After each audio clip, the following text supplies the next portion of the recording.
G'day football fans and welcome back to episode 9 of our Sevilla Rebuild here on Dylan on the Ball. Today we are taking on FC Barcelona. Unfortunately we're not at the Spotify Camp Nou, we are at our home ground, which I can say 2 of the words, I can definitely say 2 of the 3 words. Plenty has happened since you were last here, so without further mucking around, please remember to leave us a like, subscribe if you're new around here, comment what you think of the video, all that great stuff. Let's get into it. The starting point, I think, is, look, it's probably the biggest bit of news in the 3 months since you were last here, really, and it only happened yesterday. It is our star goalkeeper, World Cup star goalkeeper, Yassine Bounou. He is out for up to 6 weeks. He has slipped a disc, lifting in the gym, just hitting the gym way too hard, and we are going to be without him for not only today's fixture, but for up to 6 weeks, which is not ideal. It does mean that our backup goalkeeper, Iñaki Peña, will actually make his debut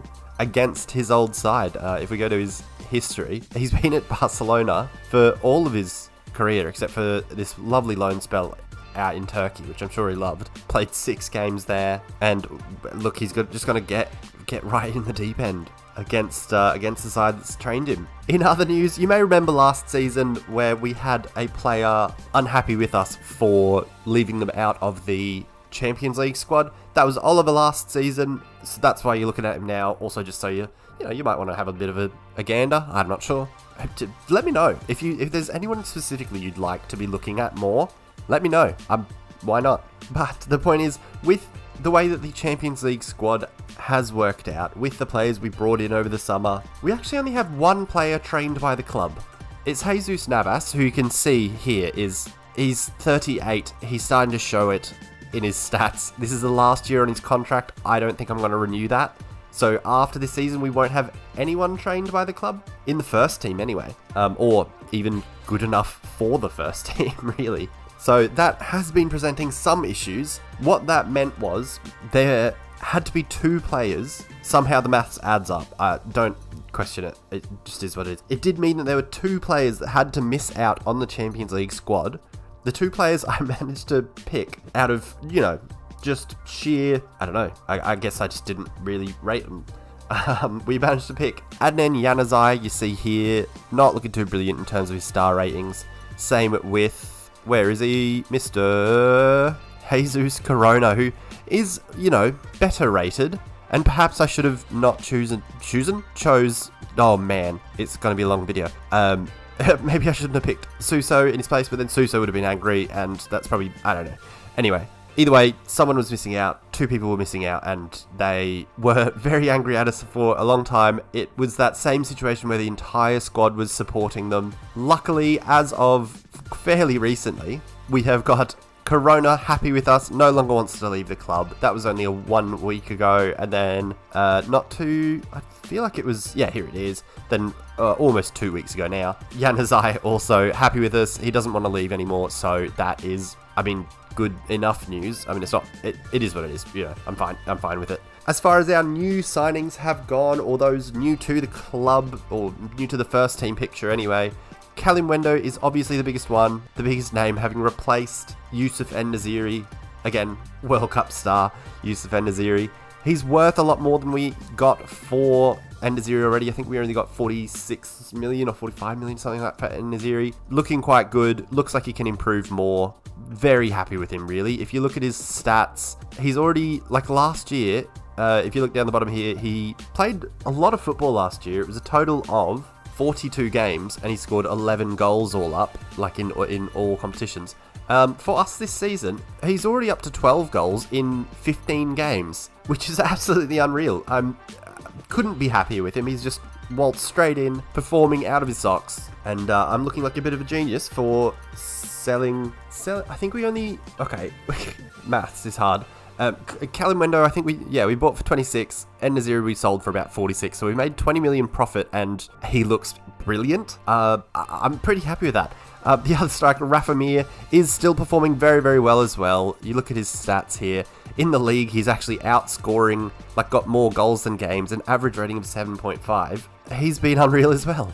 It's sort of hard to pick between them at this point. It very much goes if you don't score in a game, the other guy starts, and if you score, you start. done. And look, it seems to be working so far, so might not change it. I don't know. Other new players for the club, Jorge Cuenca. He's had, look, a fairly good start, really. I mean, in the Champions League, he hasn't performed as well, but in the league, performing very well. Average rating of 7.12. He's improving in a couple of areas, which is beautiful to see. He is 24, so he does have a bit of room to grow. You can see here he does have a bit of room to grow, so look, cannot complain so far with Jorge.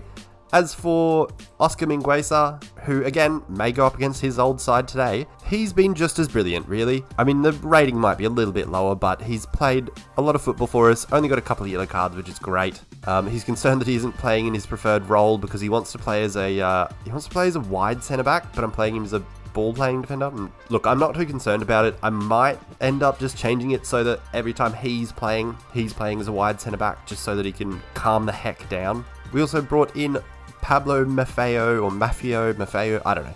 He's been fairly average. I'm not too impressed with him, to be completely honest. I think the right back role hasn't really settled yet, because neither of them are performing well, or that well, really, from my memory anyway. Except in the Champions League, Jesus is absolutely nailing it. But I've sort of just been swapping between the two. I don't really have a first choice in mind. They're both okay, I guess. You'd like to see better from at least one of them. As for our two new left backs, it's very much been Fran Garcia who has been starting the games. You see there, he's started 11 of our, 13 league games. He's been very good for a new player to the team. Looking very good physically. His technical stats are all going up where you want them to go up. Getting better mentally as well, which is just beautiful to see. You'd have to think a Spanish call-up won't be too far off for this lad if he keeps it up the way he's been going.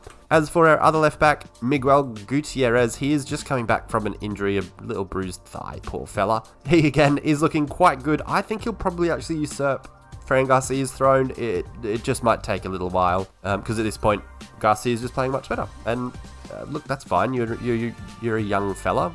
You've got time on your side by 2 years. I mean, no, it's not that much time, really, is it? In the grand scheme of things, we're all sees the time. Rakitic has spent a lot of the season injured. You can see here he is really starting to go down a lot. He's a fringe player at best. I read that. That's actually how I read that. Anyway, he's got 7 months left on his contract. Again, similar to Jesus, I probably won't be extending that, just because he is starting to get worse quickly and his physicals are horrid. So we'll look to replace him, I imagine, as well as Jesus Navas, who's, again, starting to go down quick. Lucas Campos came back from his loan to Ajax, where he was last season. He has been sensational, especially in the league. Some very, very good performances, an average of 7.45 in the league. And again, just a player who is just looking absolutely incredible. Would love it if he was, 2 or 3 years younger, because I don't feel like he's got too much left in the tank as far as performing to this level, or even improving at all, which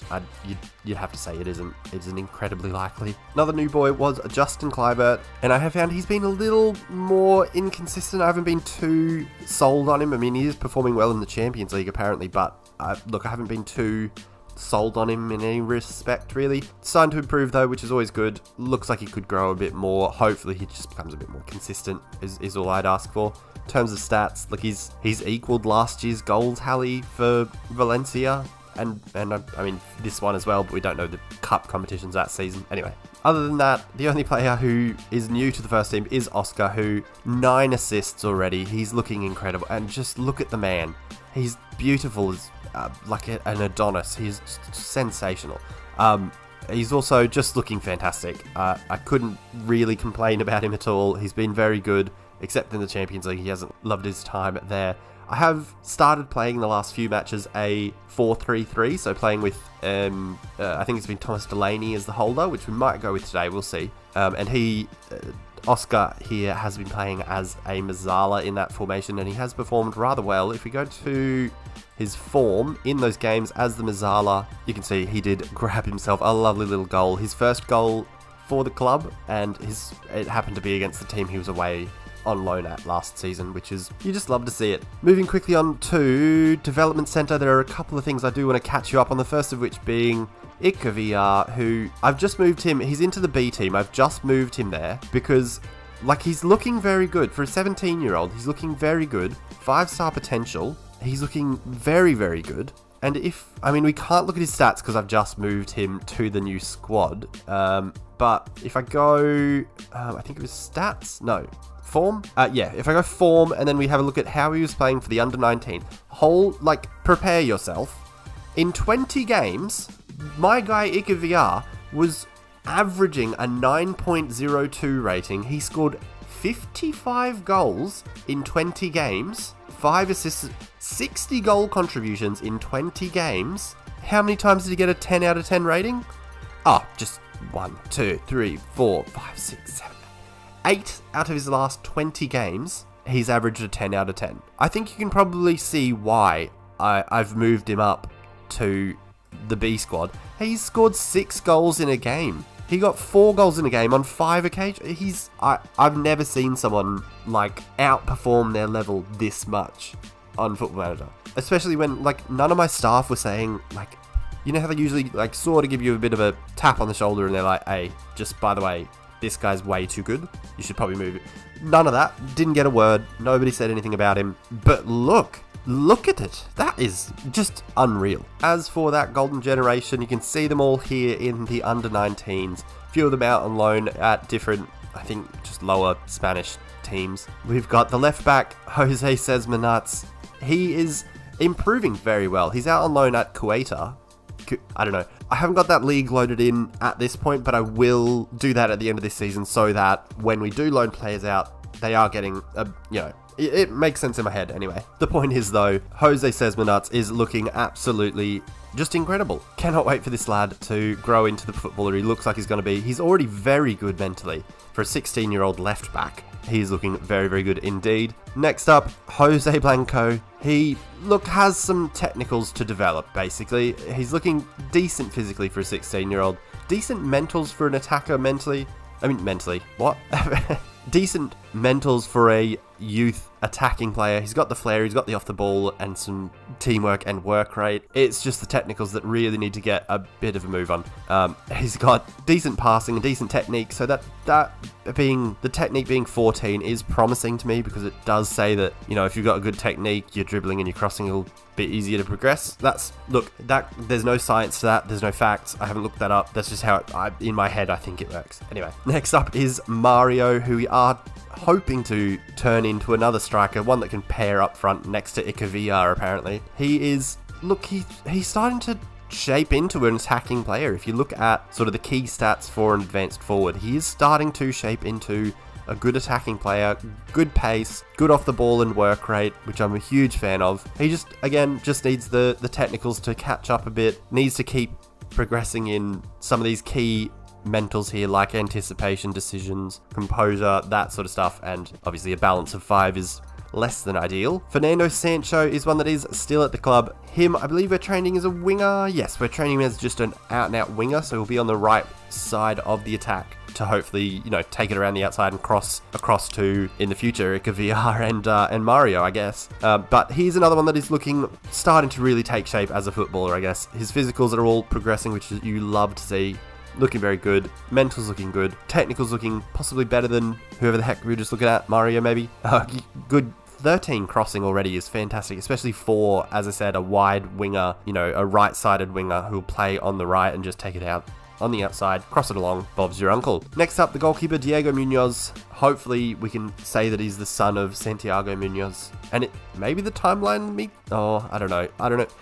In goal or goal 2, did it say that he stayed in Spain for a while at Real Madrid? Somebody tell me that, because maybe this is the son of, and he was born in Spain. Anyway, for a 16-year-old goalkeeper, he is looking very good already with some of these stats, like 15 command of area for a 16-year-old. What's happening? Looking like he will be a very good goalkeeper in years to come. If you look at his scout report, or his report, it does say he'll be very, very good.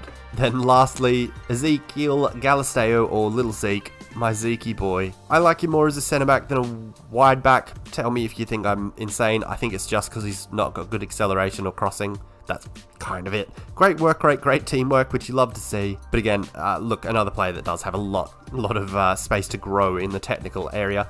Pretty good for mentals. Aggression being 19 isn't ideal, but he has played 8 games at Zamora and hasn't got a red card, so that's pretty positive, I think. I have really derailed this episode, and I'm just going to really quickly start to go through things. In the Champions League, we are through to the next round. We cannot get worse than finishing second. I mean, ideally we'd win the group, but finishing second is pretty good, I think. It says that we've got 3 wins and 1 loss. The 1 loss was to Sporting Club Portugal at home, 2-0. We were awful.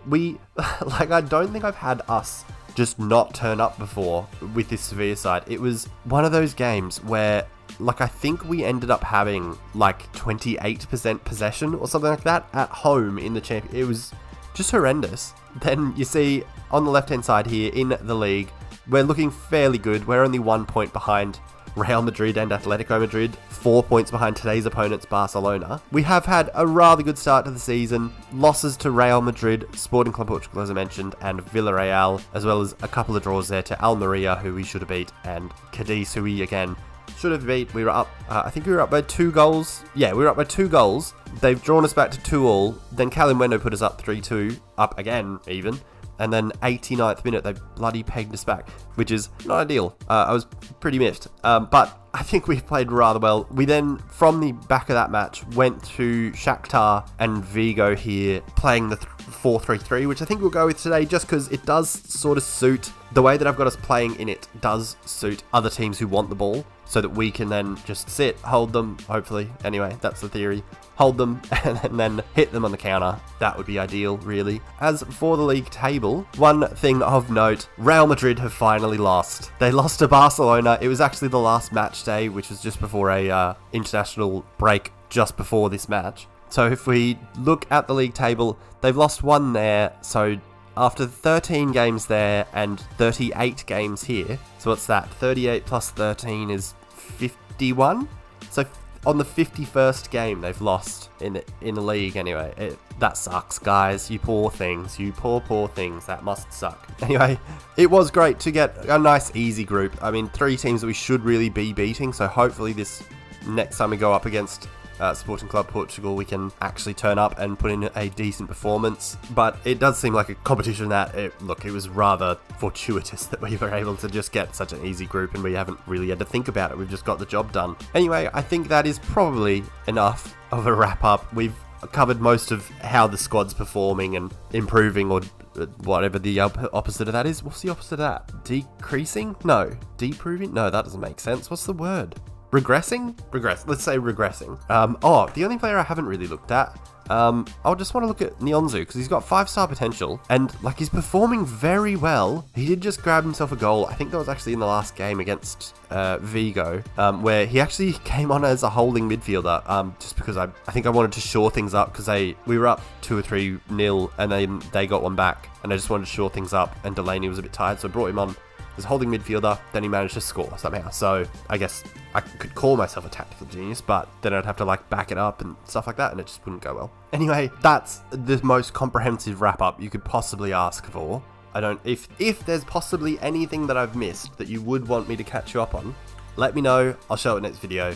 Life will go on. We'll be fine. Don't lose sleep. It's fine. Let's get ourselves through to the lineup for today's big one against undefeated Barcelona. The lineup we are going to go with is Peña as the keeper, of course. Backline of Jesus Navas, Mingueza, and Neonzu as the centre backs rather. I can't actually play him as a wide centre back, so it's kind of stupid that he's getting annoyed with me. I know it may have been a promise in the whatever it's called in the contract negotiations that we'd play him as that, but I can't unless we change the formation, and I'm not changing the formation for one of my centre backs. That's stupid and I hate it. So he's paired as a ball playing defender next to Neonzu, with Ferran Garcia as the left back. Thomas Delaney keeps his spot as the holding midfielder, as a ball winning midfielder, with Oliver as an advanced playmaker and Papu Gomez as his Mazzala ahead of him. It has been Oscar who's been starting as the Mazzala, but we're going with Papu Gomez just because Oscar is fighting off an injury. What did he do? Oh, I think it was like a bruised thigh or some little thing. He'll be back. Anyway, On the wings, it's Lucas Ocampos on the left as an inside forward and Jesus Corona on the right as a winger. So he, again, like what we're hoping with whatever the hell that youngster's name was, I can't remember. A wide winger who'll stick on the right-hand side, a right-footed right winger who'll stick on the right-hand side, deliver some crosses, and hopefully the inside forward and the advanced forward, and even Mazzala can get on the end of them to create some havoc. Rafa Mir gets the nod ahead of Calimundo for this one. No science or reason or rhyme to that. It's just, look, he was there and he gets to go. That it is what it is. He played very well last week, to be fair to him. I don't know if he actually got a goal against Vigo. I can't remember, but I do remember he was definitely involved a lot in the link-up, which was weird for an advanced forward, I thought. But look, I'll take it. He did score because one of them, he won a key header out to Ocampos, and then Ocampos get back to him. Anyway, I have absolutely rambled. My damn throat is still sore. Let's get through to kickoff. Look, it has gone on way too long, clearly. Hoping today for just a good performance. A lot of changes for Barcelona, which is weird to see.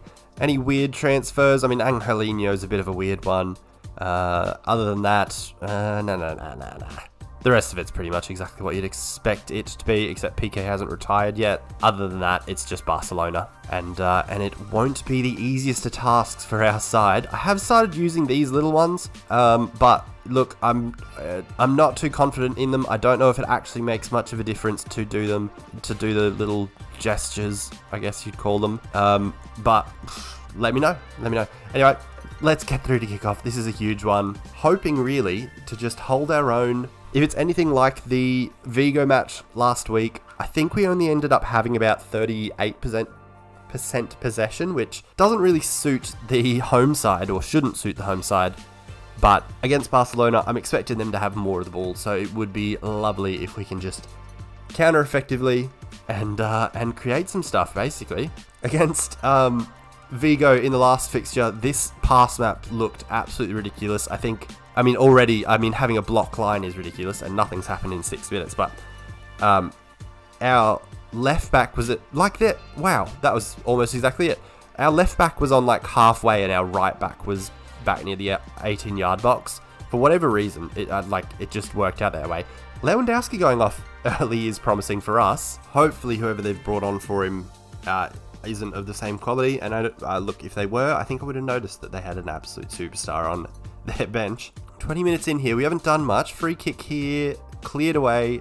Navas wins the rebound. I don't know why Rafa Mir didn't jump and try and header that, but that's fine, I guess. Stegen with a long ball, which is bizarre. They've won the ball though. Angelino now on the left. Swings it into midfield towards Busquets. Out to Varane on the left. Navas wins it off Varane. Into Oliver Torres. Now Lucas Ocampos. Back to Delaney. Over the top for Gomez. Out to Corona on the right. Corona, high, wide, and not so handsome. Would have been good. I think he just should have taken that. What I want from my right winger is to just go wide and... Jeebus. Off the bar, I think, from Araujo. What I want from the right winger is just get to the byline, whip it across. I don't care. That's all I want. Just do that. Don't shoot. Don't do nothing. Just set people up. Cut it back. Anyway. Another highlight here. Barcelona playing out from the back, of course. Koundé on the right now. Back to Gavi. Gavi to Koundé. Garcia intercepts well. Otherwise, Dembele was away. Rafa Mir now on the ball. Big switch for Corona on the right. Back to Jesus Navas. Again, we're just having weird angled shots from outside the box in that sort of range. This time it goes just over the bar. Might give them a nice little fire up here. Just to, I don't know, tell them that I love them or something. Papu with the free kick. I don't know why we saw that that highlight, to be completely honest with you. We could have done without that. As the header from Mingueza goes just wide. Nobody batted an eyelid. It was boring. Peña's having a good game so far, which you love to see. They've had 4 shots on target. I don't know how many of those are saves of his, but you do love to see that. Koundé is getting too much room. I agree with you, Jorge Decio. I haven't actually really looked at the staff in this because I wanted to save our pennies to try and improve the squad. So maybe I should look at getting any better staff that there are around. Anyway, that's a thought for me. It's Memphis Depay they've brought on for Lewandowski, so, that's nice. Dembele back to Gavi. Highlight for Barcelona, it looks like here. Busquets deep to Koundé to Pedri from range. Big save from Peña, cleared by Fran Garcia, the former Real Madrid youth player, of course. As we just about head into halftime, it has been Barcelona who have been the better side, but look, I think we're still in it as long as like we've created enough chances to have 7 shots, which is... Oh, Rafa Mir steals it off Araujo here. Oh, stop it. Why is that a highlight? It was just a highlight because it was dumb. Jesus. That is halftime. Again, the 34% possession could be seen as being not ideal, but with the way that we're playing in the 4-3-3, I'm not too fussed about it. It's good to see everyone's already just very motivated, and I could just send them out there without doing anything. Let's pump our fists and go get revenge, guys. Let's get them. Let's just absolutely sink in our teeth and just bloody get them, you know? Let's start the second half, bit more firing up. Hopefully that doesn't lead to red cards. Hopefully it just leads to just that, we just need that one chance where we can just have a bit of a slick move, a couple of passes, get someone away. We're looking good early in the second half apparently, according to the match momentum here, which everybody really loves and cares about. 10 minutes into the half though, nothing's happened. We are very high up, which I'm appreciating. But I guess I do still have it as like a mid-block with a high line, so I don't want us sitting too deep and then trying to counter. I want us to win it in the middle of the park and then go forward. 63 minutes in now. I think it's time for a change. We're going to bring on Kalimwendo for Rafa Mir, as well as Campos is quite underdone, it seems. So we're going to bring on Justin Kluivert in his place, and then the two of them, let's pump our fists. You guys can do it. You can absolutely, I believe in you two specifically. Alright, 65 minutes in. We've made 2 of our 5 available changes, hoping to just create something now. Jesus Navas is having a stinker, so we might bring him off next. Yeah, he's having a 6.3, so we'll bring off Jesus Navas for Pablo Maffeo. I go between them because I just don't know. Oscar doesn't have his injured thing here, so we might bring him on. Yeah, let's bring him on for Papu Gomez, just because he's been very good, really. Let's pump fists again. Let's go do it. Appeared inspired. Doesn't say he was inspired, just appeared, had the appearance of someone who was inspired. Which, I don't know what that looks... There's not an expression that is inspired, is it? Anyway, 75 minutes in. Guys, I gotta tell you, I'm sorry if this is not entertaining stuff, but I'm pretty happy with a 0-0 draw against Barcelona. We do have 1 change left. Looking at the ratings, it may need to be either Corona or Nionzu. I mean, don't really like our options if that is the case, because I don't really want to change out a centre-back if we're doing well, and then I'd also, for right wing, don't really like the options. Like, I don't want to bring on Januzaj, because I just don't like him, really. If I'm being completely honest. Other than that, I don't really know. Maybe we could change left back, but then we're changing to our lesser left back. Oh, let's bring on... Yeah, let's do it. Let's bring on Adnan Januzaj. We'll even put him in whatever one he wants us. He is best at inside forward. Go on, Adnan. Prove me wrong. Pump my fists. I'm expecting us to get that. He seemed motivated. We don't know, but we got the general gist of him being a motivated person. Highlight here, 82nd minute. Looks like Eric Garcia is going to go long again. Weird. Ferran back to Januzaj to Kalimwendo. Kalimwendo across to Kluivert. Shoot! Get in! Get in, Justin Kluivert! Yes, sir! 83 minutes in, we have taken the lead against Barcelona. The only undefeated side left in the league. We have taken the lead. Poor header from Ferran Torres to Januzaj, plays through Kalimwendo, who smartly, swiftly puts it across to Justin Kluivert, who finds a way past to Stegen.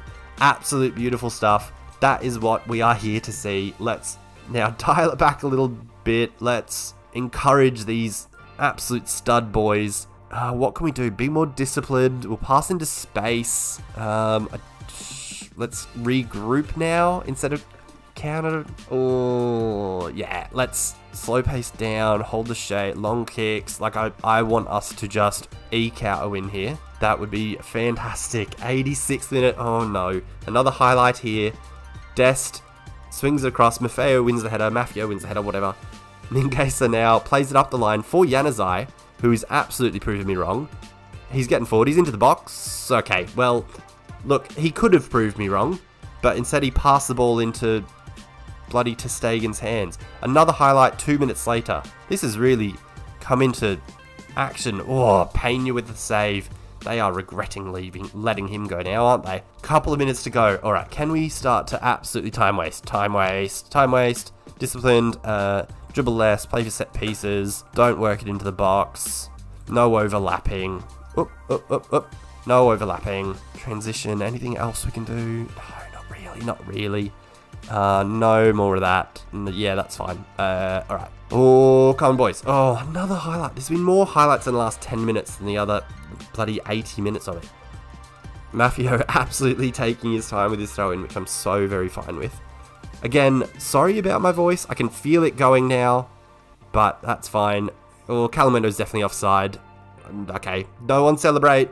No one celebrate. He's offside. Guys. He's offside. Don't worry about it. He's offside. Alright, just get back. Just get in position. Let's not... Okay, don't need to see a replay. I mean, I don't. Yeah. He was basically in another postcode. Calimendo, very much offside. Would have been nice, but we'll take it how it is. Couple of minutes to go now. Please, please, please. Have we done it? Get in! Get in! 3 points. That's how you do it. We have beaten Barcelona with 36% possession. We didn't really, like, looking at the stats, it wasn't as though they completely outclassed us and it was just complete rearguard action or anything like that. Like, we did create chances and we did try to go forward when we had the ball. We just also were fairly solid defensively and didn't give away a clear chance at all. And Peña has had a 7.7. What an absolute hero. What were his stats like? What's goalkeeper stats? There we go. Thank you. Thanks, manager. He faced 9 shots. He held 4 of them, parried 3, tipped 2 of them. I don't know what the difference... What's the difference between parried and tipped? I guess like it tipped is just the tips of your fingers, but anyway. What a stud. What's that? Is that 9 saves all up? That is absolutely incredible. What a player. That is incredible. Very well done, you absolute studs. Wow, wow, wow. Who would have thought that was how that one was going to go? I am absolutely chuffed. I felt myself shaking at the end of that. That was just unreal. We're sitting in second. The 2 Madrid sides do have their game in hand though. So I mean, all in all, it could be all 4 teams in the top 4 separated by 1 point, you know?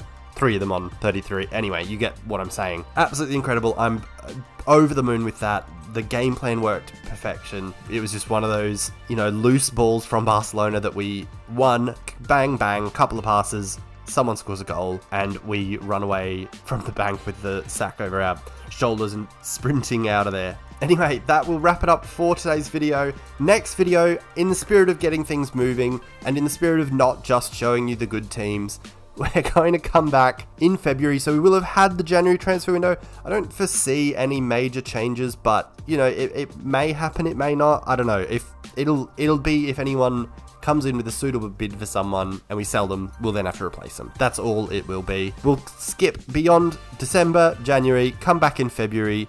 I did just say that we'll skip playing the good teams, but we are going to come back for Atletico Madrid.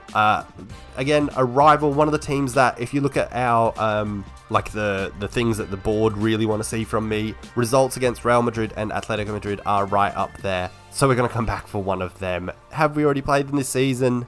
Yes, we have. We won 3-0 at home. Cliver, Calimundo and Joan Jordan, who I think has been out probably since then with a torn hamstring, which has been just fantastic. It's been awesome to not have such a good midfielder. It's been really cool.